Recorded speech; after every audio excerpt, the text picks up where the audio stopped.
रानू चिड़िया अपने घर में बैठी हुई थी। सुबह ही सुबह उसके घर में कालू कौवा आता है। जल्दी से घर खाली कर दो या घर का किराया दो। मुझे तुमने पागल समझकर रखा है, ना किराया देता है और ना घर खाली करता है। कभी भैया मैंने ऐसा कुछ नहीं सोचा था। अभी मेरे हालात ठीक नहीं है, मैं पैसे आपको दे दूंगा। तुम्हारे हालात का ठेका मैं नहीं उठा रखा है। मुझे अपना घर वापस चाहिए और फिर आया भी चाहिए, नहीं तो चलो चलो भागो मेरे घर। कवि भैया थोड़ी सी तो मुझे पर दया कीजिए, मैं अंडे देने लगी हूँ। अंडे को लेकर मैं कहाँ जाऊंगी, अभी मुझे कुछ दिनों तक रहने दीजिए। नहीं नहीं बिल्कुल नहीं, तुम्हारे अभी बिल्कुल जरूरत नहीं है, किराएदार बैठा हूँ। रानू बहुत दुखी हो जाता है। शाम तक मैं अपना सामान लेकर अपने घर से चली जाऊंगी। मेरे घर का किराया नहीं दिया तुमने, कौन सा सामान को ही बेचकर घर का किराया लूंगा। रानू तो अब कंगाल हो चुके थे, वह तो बहुत उदास होकर खाली पंख घर चले जाते हैं। जाते जाते रानू चिड़िया वैसे ही भेजना बीच में पहुंचती है तो जोरदार बारिश होने लगता है। बादल गरजने लगता है, बिजली चमकने लगता है।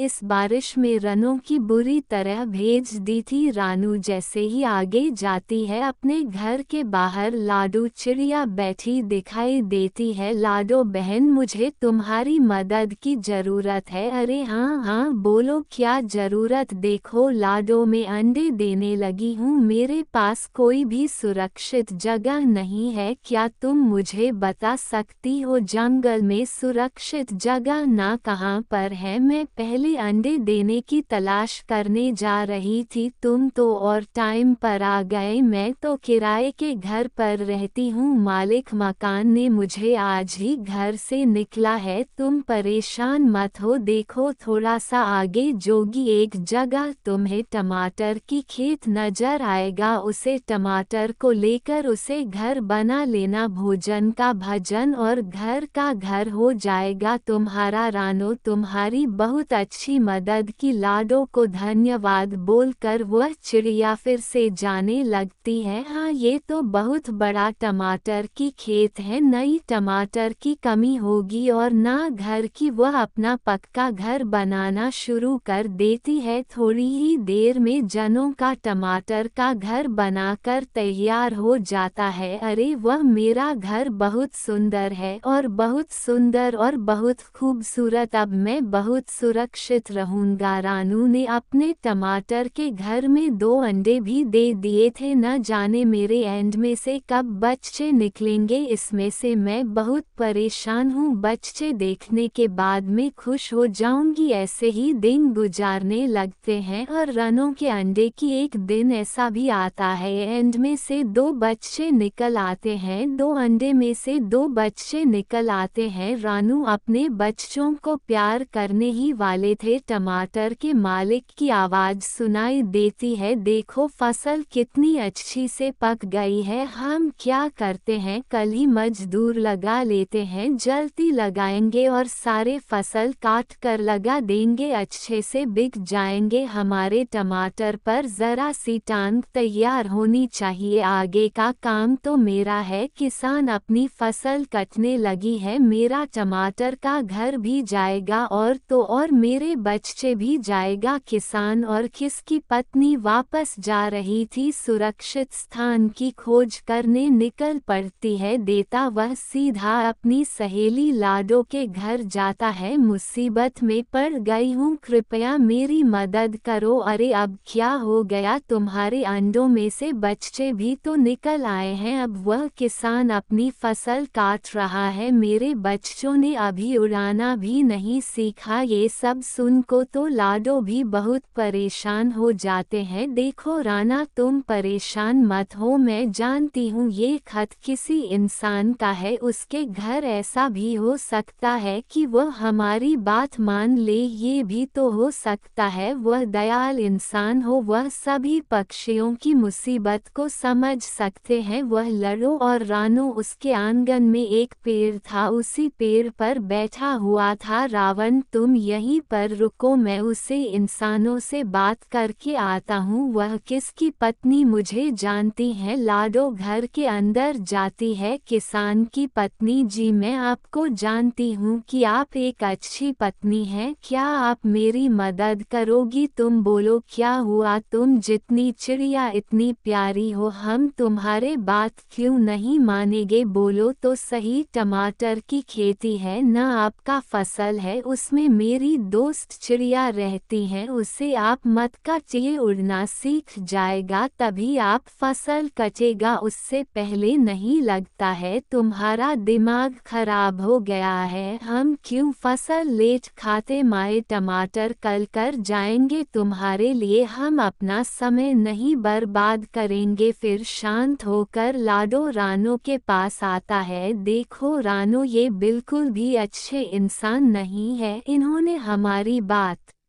नहीं मानी। यह और लोहार से धरती भी बनवा रहा है। अगर हम लोहार को मना कर दे, लोहार को धरती ना देने से मना कर दे तो तब बच सकता है। फिर वो दोनों सहेलियां लोहार की दुकान पर जाती है। आप बना कर दे रहे हैं? बिल्कुल मैं ही बना कर दे रहा हूँ। बताओ तुम्हें कोई मसला है क्या? देख लोहार की, वह जिस खेत को काटने जा रहा है, मेरे बच्चों ने उड़ाना नहीं सीखा, मैं वहां से चली जाऊंगी। तुम्हारे कहने का यह मकसद है मैं उन्हें डरा देना दूं? अगर दराज ही नहीं मिलेगी तो मेरे बच्चों का रोगी कहाँ से होगा? जो मैं तुम्हारे लिए कुछ नहीं कर सकता। वह दोनों मजबूर होकर उसे घर से निकालकर बाहर वाले पेड़ पर बैठ जाता। लाडो, अब तो कुछ नहीं हो पाएगा लगता है, मेरे बच्चे शिकारी चीज का जाएगा। कहानी आपको कैसी लगी? इसलिए